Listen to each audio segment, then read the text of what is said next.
سلام علیکہ یا نبی سلام علیکہ. حضرت بابا فرید کے پیر اور خواجہ معین الدین صاحب کے خلیفہ کیا نام ہے؟ خواجہ قطب الدین. مکتب میں پڑھنے گئے نا پہلے دن، 4 سال کی عمر تھی، تو قاری صاحب نے الف با تا سا پڑھایا تو انہوں نے 15 سپارے قرآن پاک کے سنا دیے. تو کہنے لگے بیٹا تجھے کیسے آئے؟ کہنے لگے میری اماں 15 سپاروں کی حافظ ہے، وہ سارا دن قرآن پڑھتی رہتی تھی، مجھے سن سن کے یاد ہو گیا ہے. جب بالا نو گالاں یاد ہو سکدیاں نے تو قرآن پاک بھی یاد. اللہ خیر کرے، شرط یہ ہے کہ ہم گھر میں قرآن پڑھیں، بچوں کو سن سن کے بھی یاد ہو ہی جاتا ہے. خواجہ قطب الدین اتنا عروج پایا اس شیخ کامل نے کہ وقت کا بادشاہ بھی مرید ہو گیا. سلطان شمس الدین التمش مرید تھا، دلی کا بادشاہ بھی مرید تھا، اجمیر کا بادشاہ خواجہ معین الدین صاحب کا مرید نہیں ہوا. نہ پاک پتن کا بادشاہ بابا فرید کا مرید ہوا، لیکن خواجہ قطب صاحب کو اللہ نے یہ عظمت بھی دی. یہ شان ہے نا، اگرچہ صدقہ سارا خواجہ معین الدین کے قدموں کا ہی تھا، لیکن دلی کا بادشاہ مرید ہوا، اور اتنا اعلیٰ مرید ہوا کہ جب خواجہ قطب الدین صاحب کا وصال ہوا تو 3 شرطیں لگائی تھی. فرمایا میرا جنازہ وہ پڑھائے، جب سے توبہ کیا پھر اس کا سینے بد حرام کے لیے نہ کھلا ہو، اور جب سے توبہ کیا پھر لقمہ حرام اس کے گلے سے نہ گزرا ہو، اور جب سے توبہ کیا پھر کبھی نماز تہجد بھی قضا. بڑے بڑے صوفی میری طرح کے گردن جھکا کے کھڑے ہو گئے. 7ویں صف سے دلی کا بادشاہ نکل آیا، کہنے لگا پیرا ساری زندگی میں نے پردہ داری سے عبادت کی تھی، تو جاتی دفعہ مجھے بے نقاب کر گیا ہے. اتنا بڑا انہوں نے شخص تیار. اور حال یہ تھا، لوگ کہتے ہیں کہ فلانا آدمی امیر آدمی ہے تو حضرت صاحب کا تعلق، پیر صاحب کا تعلق زیادہ ہے، تو اس کی عمارت نہ دیکھ، کبھی کبھی اس کی پرہیزگاری بھی دیکھ، اس کی خدمت گزاری بھی دیکھ. خواجہ قطب الدین صاحب پہ بھی الزام لگتے رہے. ایک الزام یہ بھی لگا کہ قریب چلے گئے. ہوا کیا؟ جب بادشاہ مرید ہوا تو کہنے لگا حضرت جی میں نے بادشاہی نہیں کرنی، میں نے اب خانقاہ میں رہنا ہے. تو فرمایا بیٹا تو چھوڑ دے گا تو کوئی ظالم بیٹھ جائے گا. تو حضور پھر کیا حکم ہے؟ فرمانے لگے تو نے کرنی ہے. تو کہا حضور آپ وہ کہاں ہوتے ہیں، میں کہاں ہوتا ہوں، دل ہی نہیں لگتا. تو آپ فرمانے لگے میں ڈیرا اٹھا کے تیرے قریب لے آتا ہوں. خواجہ صاحب 1 کلومیٹر کے فاصلے پر ڈیرا اٹھا کے لے آئے. فرمانے لگے میں تیری تربیت کرتا رہوں گا، تو مخلوق کا بھلا کرتے رہنا. صلی اللہ علیہ، تو حضور کی امت کا اللہ اکبر. وہ قریب. اس وقت بھی لوگوں نے بڑی باتیں کی کہ دیکھو جی بادشاہ تھا نا تو پیر صاحب ہی نیڑے آ گئے. لوگ دیکھتے نہیں کہ اصل بات کیا ہے. خیر وقت گزر گیا، بادشاہی مرید ہو گیا، تو پھر دلی سارے میں اسلام، اتنا عدل انصاف. ہندوؤں کو بات پسند نہ آئی، انہوں نے کچھ مسلمان خرید لیے. سلطان شمس الدین التمش بیٹھا ہے دربار میں. جاگ رہے ہیں نا آپ لوگ؟ سب کہیے صلی اللہ علیہ. بڑی غور سے سننے والی بات. ایک دن سلطان شمس الدین تمش دربار میں بیٹھا ہے، قاضی عدالت بھی بیٹھے ہیں، مقدمات سنے جا رہے ہیں. باہر سے رونے کی آواز آنے لگی، چیخنے چلانے کی. بی بی بیان کر رہی. کیا ہو گیا کیا ہو گیا؟ وہ ٹال لگے ہوتے تھے بادشاہوں کے، وہ بجنے لگے، زور ہونے لگا. بادشاہ نے کہا اس فریادی کو جلدی بلاؤ. وہ اندر عورت آئی تو چیخ چیخ کے رو رو کے اس نے اپنے کپڑے پھاڑ پھاڑ کے، برا حال، 2 مہینے کا بچہ. لوگ اس کی آہو زاری پر اس کی طرف متوجہ. بھی کیا ہوا؟ پانی پلاؤ بٹھاؤ. یہ کیا ہو گیا؟ کہنے لگی لٹ گئی، عزت برباد ہو گئی، تباہ کر دی گئی. میں کیا ہوا؟ کہنے لگی بادشاہ ایک شخص میرا غیر شرعی خامند بنا، پھر مجھے حمل ہوا، پھر میری گود میں یہ بچہ ہے 2 مہینے کا. اب گئی ہوں تو وہ کہتا ہے کہ میرا تو تیرے سے تعلق ہی کوئی نہیں. بادشاہ کہنے لگے یہ سلطان شمس الدین تمش کی جگہ ہے، اور میں نے رسول اللہ صلی اللہ علیہ وسلم کے دین کے مطابق حکومت استوار کی ہے. کون ہے جو تیرے ساتھ؟ ابھی گردن نہ کاٹ دوں گا، بات کر کون ہے. کہنے لگی تو کچھ بھی نہیں کرے گا، کوئی کچھ نہیں کر سکتا. لوگ کلمے چھوڑ کے بیٹھ گئے، توجہ ادھر ہو گئی. پراپوگنڈے بڑا اثر کرتے ہیں معاشرے پہ. رنگ ایسا عجیب ہے، انداز ایسا عجیب ہے. فرمایا بات تو کر. اس عورت کی آواز گونجی تو حالات ہی خراب ہو گئے. کہنے لگی بادشاہ حوصلہ پیدا کر سننے کا. کہا تو بات کر. کہنے لگی میرے گود میں جو بچہ ہے یہ قطب الدین بختیار کاکی کا ہے. یہ تیرے پیر کی ناجائز اولاد ہے. اٹھاؤ, پروفیسر سلیم چشتی نے PhD کی ہے, وہ لکھ رہے اس واقعے کو. تیرے پیر کا ناجائز بچہ ہے. ہاتھ کانپنے لگے بادشاہ کے, کہنے لگے یا اللہ کبھی تو قیامت برپا کر دے تو معاملہ ٹھیک ہو جائے, میں تیری زبان کھینچ دوں گا تیری تو نے بات کیسے کی؟ کہنے لگی میں نے کہا تھا نا تیرے اندر حوصلہ نہیں, میری عزت تار تار ہو گئی اور تو پیر بچا رہا ہے. اللہ اکبر. سلطان شمس الدین تمش آسمان کی طرف دیکھ کے کہنے لگے مولا مجھ مجرم کو جس کی برکت سے اٹھا کے تو نے مسجد میں پہنچایا, آج مجھے تو نے کس امتحان میں ڈال دیا؟ یہ کیا رنگ تو نے زندگی کا بنایا ہے؟ کہنے لگی بلا اسے, اڑا اب گردن. اللہ اکبر. خواجہ قطب الدین بختیار کاکی, ذرا اس جگہ پہ اپنے آپ کو کھڑا کر کے دیکھ میرے دوست. جو شخص دلی کے بازار میں نکلے تو دکانیں بند ہو جائیں, عورتیں گھروں میں گھس جائیں, جس کے نام پر چرچے ہوں دین کے, وہ شخص لاٹھی ٹکاتا ٹکاتا. عرس منانے آسان ہے, ڈھول ڈمکے کر کے گھروں کو جانا آسان ہے, پر ذرا ان کی راہوں کا مسافر تو بن انہوں نے انداز کیا اختیار کیا. حضرت خواجہ قطب الدین بختیار کاکی خبر پھیل گئی. اتنی شہرت پاکیزگی کی نہیں ہوئی تھی جتنی اس جرم کی ہوئی. لاٹھی ٹکاتے ٹکاتے جب پہنچے نا بادشاہ کے دربار میں, بادشاہ اٹھنے لگا, قاضی اٹھنے لگا, لوگ اٹھنے لگے, تو قطب الدین بختیار کاکی کی آنکھوں میں آنسو آئے.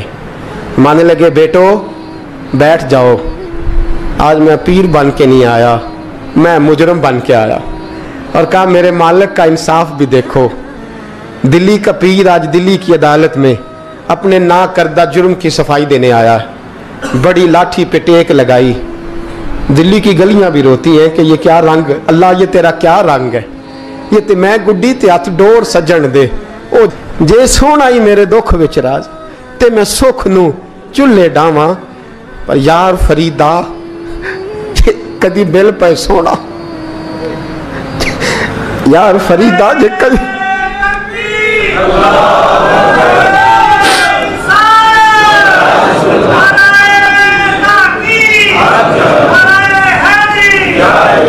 یہ کدی مل پہ سونا, بس انہوں رو رو حال سناواں. ٹیک لگائی ہے, کہنے لگی بی بی بول دے گواہی. کہنے لگی بی بی رب جانتا ہے, رب کا رسول جانتا ہے, پر میں تجھے نہیں جانتا, تو کون ہے؟ کہنے لگی اچھا وہ لوگوں کو بھیج کے تہجد کے بہانے پچھلے دروازے مجھے اندر بلانا, رب تیرا بھول جانا. پھر رونے لگی, پھر مکر کرنے لگی. مجھے بتائیے ایسا کوئی مقدمہ ہو تو لوگ کیا کہتے ہیں؟ یکدم حالات بدلتے ہیں کہ نہیں بدلتے؟ دلی کا ماحول ہی بدل گیا, سارا حرام کی بدل گیا. وہ عورت تو ہندو تھی, اس نے تو جھوٹ موٹ کے کلمے بھی پڑھ رکھے. اللہ اکبر. خواجہ صاحب پوچھتے گواہ ہے کوئی تیرے پاس؟ تو 4 کلمہ پڑھنے والے کھڑے ہو گئے. اللہ کرے کلمہ پڑھنے والے بکا نہ کریں, آمین تو کہیں. وہ کھڑے ہو کے کہنے لگے ہاں ہم نے آتے بھی دیکھا ہے, جاتے بھی دیکھا ہے. خواجہ قطب الدین صاحب نے نظر عثمان کی طرف اٹھائی, کہنے لگے اچھا جو تیری مرضی, میں گڈی تے ہاتھ ڈور سجن دے, وہ جنج رکھے اونج رہنا ہے, واجب نہیں وچ شریعت مندہ قسم نو کہنا. کہنے لگے سلطان یار ایک رات کی مہلت نہیں دے دیتا؟ میں سویرے سلطان بھی رو پڑا کہ پیر صاحب میں نوکر اور میں مولتے. اچھا حضور جیسے مرضی. باہر نکلے, خادم کہنے لگا حضور سواری پہ بیٹھ جائیں. مانے لگے نہیں یار آج پیدل جانا ہے. اس دلی کے چونکوں نے مجھے بڑی سلامیاں دی ہے, ذرا میں دیکھوں تو صحیح دلی کے بازار میری رسوائی پہ کیا کہتے, مجھے ذرا یہ پتھر بھی کھانے دے. ان کا ذائقہ بھی. پیدل گئے, دنیا سو گئی تو دلی کے بادشاہ نے اجمیر کی طرف منہ کیا. خواجہ معین الدین حیات تھے. بے خبر ہو جو غلاموں سے وہ آقا کیا ہے, بے خبر ہو جو غلاموں سے وہ منہ کیا. کہنے لگے معین الدین میں کوئی لوارث تو نہیں نا, میں کوئی لوارث ہوں کہ یہاں جو میرے ساتھ مرضی ہو جائے؟ تیری مجبوریاں درست, مگر تیرا وعدہ تھا ساتھ دینے کا, وقت آیا ہے. میں کوئی لوارث نہیں کہ اب تو اجمیر میں بیٹھا رہے اور میں دکھ سارا اکیلے برداشت کروں. بڑھاپے کا مجھے بھی پتہ ہے. कमजोरी का मुझे भी पता है, ज़ौफ़ का मुझे भी पता है, पर तत्ती थोड़े थकड़े खानदड़ियाँ, मैं भी तो तेरे नाम तो मुफ्त भी खानदड़ियाँ। मुझे भी तो पता है ना, मनम गुलाम ने अली हैदरियम कादरियम तमज़े अहमद रज़ा खामी ज़नम। मैंने भी तो अपना नाम नहीं ना था जपा, तेरा ही जपा है सारी ज़िंदगी। ये लफ्ज़ कहे, कहते मैं रोया, आँख लगी तो हज़रत ख्वाजा मोइनुद्दीन साहब ख्वाब में मिले, कहने लगे कुतुबुद्दीन मेरा इंतज़ार करना, मैं पहुँच रहा हूँ, मेरा इंतज़ार करना, मेरा इंतज़ार। क्या कहा मियाँ साहब ने, कहते हैं माली दा कम पानी देना, फल कच्चे होण या पक्के, ये पीर मुरीद दे सिर ते ही रहिंदा है, झूठे होण या सच्चे। मैं आया, फिक्र ना करना। हज़रत सवेरे उठे, फिर गए अदालत, फिर कहा ना भाई प्रोटोकॉल, मुजरिमों का प्रोटोकॉल नहीं होता, मैं अकेला जाऊंगा। जिसके आगे पीछे नारे होते तने तनहा, 2-4 मिनट ज्यादा ले लूं आज आप हजरात। कहते मैं पहुंचा अदालत और जाके जब कहा ना कि हाँ जी हुजूर बताइए, गवाह भी खिलाफ है, मुकदमे बोले, तो कहने लगे मुझे मेरे शेख ने हुक्म दिया है कि मेरा इंतजार करना। फिर वो जो बातें करने वाले थे कहने लगे जी कौन गया था अजमेर, कौन आया है वहां से, हमें रूहानी बातें ना बताई जाएं, यहाँ से तो एक दिन में पहुंचा नहीं जा सकता, ट्रेन भी 36 घंटे लेती है दिल्ली से जाने में। तो कहा यह कैसे हो सकता है, कोई रात को रात आपको खबर हो गई, आप केस को लंबा ना करें, बादशाह मुरीद है, लगता है कि ये रातों रात भगा देगा पीर को। इतनी बातें ख्वाजा साहब ने सुनी। जब बेगुनाह आदमी को ये बातें सुननी पड़ती हैं फिर दिल बड़ा टूटता है, फिर बड़ी तकलीफ होती है। हजरत कहने लगे यारो तुम्हारी मर्जी। शमसुद्दीन तमश की आवाज गूंजी, फरमाया जैसे इन्होंने कहा वैसे किया जाएगा। 3 दिन के लिए अदालत बर्खास्त कर दी जाती है। चेम गोइयां होने लगी, फबतियां कसी जाने लगी। तीसरे दिन शाम का वादा था, चौथे दिन अदालत जाना था। कुतुबुद्दीन बख्तियार काकी के पास लोग आके अफसोस करते तो आप बोलते नहीं, यहां तो लोग सफाइयां देते बोलते नहीं। फरमाते यार मैं गुड्डी ते हथ डोर सजन दे, वो जिंज रखे मैं उंज ही रहना है, जैसे उसकी मर्जी वैसे। जेड़ियां गुड्डियां आप पे उड्डियां हो ना चढ़न ऊंचाइयां, ओही गुड्डियां उच्चियां उड्डियां जेड़ियां साइयां आप चढ़ाइयां। फरमाया ठीक है जैसे वो रखे मैं राजी हूं। अल्लाह अकबर। तीसरे दिन की मगरब का वादा था। जब मगरब का सूरज डूब गया ना, बड़े काफले अजमेर से आए पर मोइनुद्दीन ना आया। वादा किया था यार ने आऊंगा दिन ढले। वो ख्वाजा गुलाम फरीद साहब रहमतुल्लाह ताला अलैह फरमाया करते थे ना, कव्वा खाने लगा आंखें तो कहने लगे कागा ये तन सारा ही खाइयो, मेरा चुन चुन खाइयो मांस, मेरे 2 नैन ना खाइयो, मैनू पिया मिलन दी आस। मैं कहा सारा खा जा, आंखें छोड़ दे। उसने कहा था मैं आऊंगा, इंतजार लंबा हो गया है पर मेरी उम्मीद तो नहीं ना टूटी। मगरिब की अजान हुई तो लोग कहने लगे लो जी अब बस हो गई। ख्वाजा कुतुबुद्दीन साहब ने अल्लाह अकबर कह के मगरिब की जमात जब मैदान में खड़ी की तो अपनी भी चीख निकल गई, आए नहीं। लेकिन जब नमाज का सलाम फेरा तो ख्वाजा मोइनुद्दीन साहब की 2 रकतें अभी बाकी थी। ख्वाजा साहब पीछे नमाज पढ़ रहे हैं, सलाम फेरा और नमाज के बाद जब उठे ना तो ख्वाजा साहब के सीने के सीना लगा। तो कहा हज़रत जी मैं शहजादा था, आपने कहा था खुश्क रोटी खाना तो मैंने खुश्क ही खाई है, आपने कहा था फाके करना तो मैंने किए हैं, आपने कहा वतन वापस नहीं जाना तो मैं नहीं गया। हुजूर इस इम्तिहान का आपने बताया ही नहीं था, ये मुझे बता जाते अब इस सफेद दाढ़ी से मैं जवाब देता फिरूं। ख्वाजा मोइनुद्दीन साहब ने झटका, पीछे हट, तू ज्यादा इज्जत वाला है कि यूसुफ ज्यादा इज्जत वाला था? तू ज्यादा मकाम वाला है कि आयशा ज्यादा मकाम वाली थी? चुप कर, ये कुछ सूफिया का तरीका है, चुप कर। अर्ज की हुजूर गलती हो गई, मैं पहले नहीं रोया, तू मिला है तो रोया हो, मैं पहले नहीं तड़पा, मैंने शिकवा नहीं, तू मिला है। अपना ही को मिले तो दुख याद आते हैं ना। फरमाया चुप कर, जा सुल्तान से कह दे सवेरे नमाज के बाद अदालत लगा दे। सवेरे जब अदालत लगी ना तो ख्वाजा मोइनुद्दीन साहब बाजू पकड़ा ख्वाजा कुतुब साहब का, निकले तो देखा लाइनें लगी हैं, मजमा लगा है, आंखों में आंसू आ गए। कहा हुजूर आप क्यों रोते हैं? फरमाया मेरा दिल था लोग मेरे कुतुब की शान देखने आए, ये कितने बदबख्त हैं, मेरे कुतुब की रुसवाई देखने आए, कितने नालायक हैं। रसवाई देखने इतने आए हैं, शान देखने आते ही नहीं। अल्लाह अकबर। जब मैदान लगा, ख्वाजा साहब पहुंचे, औरत को कहने लगी अल्लाह से डर जा, वक्त थोड़ा है, तू मर जाएगी। कहने लगी मुझे दास्ताने ना सुनाए। काजी साहब से कहने लगे काजी साहब आप हकीकत हाल से आगाह हैं, ख्याल करें। कहने लगे ख्वाजा साहब दलीलें ना दें, गवाह लाएं, वाज ना करें। ख्वाजा साहब रहमतुल्लाह अलैह कहने लगे गवाहों को बुलाओ। गवाह आए तो ख्वाजा मोइनुद्दीन साहब ने नजर, तुम हो मेरे कुतुब पर, मेरे कुतुब के जुर्म के गवाह। उनकी जुबानें कांपने लगी, हाथ कांपने लगे, मैं बोलते क्यों नहीं। जब उनकी नजरें झुकी तो बादशाह कहने लगा अगर अब तुमने गवाही ना दी तो तुम्हें मैं मुजरम बना के 80-80 कोड़े मारूंगा। कहने लगा जी देखा है, जी देखा है हमने तहज्जुद के वक्त। जब सब गवाहियां पूरी हो गई, औरत भी तड़प रही है, रो रही है, 2 महीने का बच्चा गोद में है। अब बोलिए बोलिए, उलमाए ज़वाहिर भी खड़े हैं, हसद करने वाले जलने वाले भी खड़े हैं, हिंदू तो वैसे ही तालियां बजा रहे हैं। अजमेर का बूढ़ा, और ये आखिरी फेरा था ख्वाजा मोइनुद्दीन का दिल्ली में। उसके बाद ज़ाहिरन दोबारा नहीं आए, उठे लाठी टिकाते टिकाते और मैदान के अंदर जाके ना, बड़े मैदान में मजमा था, सर सजदे में रखा। कहने लगे या अल्लाह मैं हिंदुस्तान मर्जी से नहीं आया, तेरे रसूल का भेजा आया हूं। फिर उठे और कहने लगे मौला तेरे नबी का फरमान है कि मेरी उम्मत के उलमा बनी इसराइल के नबियों की तरह होंगे। अगर यूसुफ के लिए बच्चा बोल सकता है तो मेरे कुतुब के लिए भी बोलना चाहिए। अगर यूसुफ अलैहिस्सलाम के लिए बोल सकता है तो मेरा कुतुबुद्दीन भी सच्चा है। इसके लिए फिर उठे, उस बीबी की तरफ बढ़े।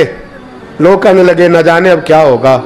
जब अजमेर के बादशाह ने, अताए रसूल ने, हिंदुल वली ने, इमामुल औलिया ने कपड़ा खींचा और कहने लगे वो बच्चे तू तो जानता है ना तेरा बाप कौन है। 2 महीने का बच्चा। जब नाना बोला तो बीबी कहने लगी अब क्या कर रहे हो, बच्चे भी कभी बोल रहे हैं। मैं बीबी चुप कर, इन्नल्लाह अला कुल्ले शैइन कदीर, मैं कमजोर रब का मानने वाला नहीं, कुदरतों वाले रब का मानने वाला हूं। वो चाहे तो बच्चे भी बोलते हैं। कुरान कहता है हजरत ईसा बोले थे इन्नी अब्दुल्लाह आतानी अल किताब। मरियम भी तो वली अल्लाह थी, वो नबी तो नहीं थी। अगर वली अल्लाह बनी इसराइल का हो बच्चा बोल सकता है, तो अगर वली अल्लाह मोहम्मद अरबी की उम्मत का हो तो बच्चा फिर भी बोल सकता है। यूं कपड़ा हटाया, बच्चा बोल। 2 महीने का बच्चा मां की गोद में उठ के बैठ गया और बच्चा बोल के कहने लगा अस्सलामु अलैकुम या वलीउल्लाह। जब ये लफ्ज अदा किए तो नारे लगने लगे, लोग रोने लगे। बीबी बेहोश होके गिरी, फरमाने लगे मुझे सलाम ना कर, मेरे कुतुब की बात बता। कहने लगा कसम है अल्लाह की इज्जत की, वो सामने मजमे जो सरदार बैठा है वो मेरा बाप है। कुतुबुद्दीन तो बेगुनाह है, कुतुबुद्दीन तो बेगुनाह है, मेरा बाप तो वो बैठा है। ये काजी भी साजिश में शरीक है। कई मुसलमान खरीदे गए, ये गवाह खरीदे गए। जब गवाही हो गई, बच्चा ये लफ्ज कह के अल्लाह अकबर कहता हुआ फिर चुप कर गया। ख्वाजा कुतुबुद्दीन साहब का बाजू पकड़ा, ख्वाजा मोइनुद्दीन साहब ने मजमे से बाहर निकले। लोग कहने लगे हुजूर आप कुछ बोलते नहीं। फरमाने लगे जिसने बोलना था वो बोल चुका है, जिसने बोलना था वो, जो जादू वो जो सर चढ़ के बोले। फरमाया तुमने अफवाहों पे नजर रखी और मैंने अल्लाह की कुदरत पे नजर रखी। तुमने इसके किरदार को झंझोड़ा और मैंने इसके किरदार को तामीर किया। हजरत सुल्तान शमसुद्दीन तमश भी पीछे दौड़े, कहा हुजूर कहां ले जा रहे हो। और मैं कुतुब मेरा आया, मैं जुमैर साथ लेके जा रहा हूं। अब मैंने अपना बच्चा तुम्हारे सुपुर्द, अब मेरे पास रहेगा। तुमने सताया मेरी औलाद को, अब ये मेरे पास रहेगा, मैंने नहीं तुम्हें देना। लोग राहें बिछा के, नजरें बिछा के बैठ गए, पाँव में गिर गए। कहने लगे हुजूर हमारे लिए नहीं, रसूलुल्लाह के दीन के लिए, हमारे लिए नहीं, तामीर शरीयत के लिए, अदाए सुन्नत के लिए छोड़ जाइए। ख्वाजा साहब कहने लगे कुतुबुद्दीन जा, तुझे छोड़ के जाता हूं, अब कयामत तक कोई तेरी रुसवाई की जरूरत नहीं कर सकेगा। अजीज याद रख, ना अफवाहों पे लगा करें, ना किसी बरादरी, किसी कौम, किसी शख्स के बारे में ऐसी बातें। यहां तो लोग गड़ के चीजें लाते, गड़ के चीजें लाते, और जिनकी हैं उनके पास